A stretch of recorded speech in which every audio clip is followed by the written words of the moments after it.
giờ sau nó chia đầu cho lên cho tua đứa nó quý là hay san là bắt chua là bắt tàu của tôi khen này tàu trong là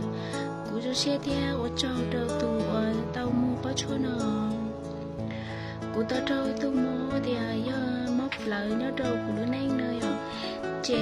ý thì dù mua kiện vậy tôi là gì có một cái hay chỉ chè nó ở trâu lúc làm món hàng trong gọi lên nữa ta thì ở trâu ở ba cứ là gì ở ba nhua lên đó chè của tôi ở ba chỗ nó là hậu chè cái của họ dân đã xứ của nó tao thì dù muốn để to là gì một cái hàng ấy chỉ lên đại chè nếu chỉ mua khó tiền nếu ở đây lúc lão mua tiền tân to là gì ở đây cho xe thì dù ở ba cứ lên đại này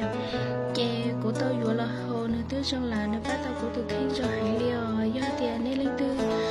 cho tôi mua rồi ấy lấy của nó chè sau xe đeo cái chi dù mà hồ đấy ở về tiền dù nên nhớ chè chỉ sợ có dù tao ấy tôi mua cho lên đại này giờ nên mua tôi mua trong xử lý của hai ta là nó chè nên thiệt chủ thì anh nào thì nên xài vô là ba rồi nên tôi khen nó chè nên mua chọn đã của tôi nấu mua lúc bé hoa tiền đông gia nó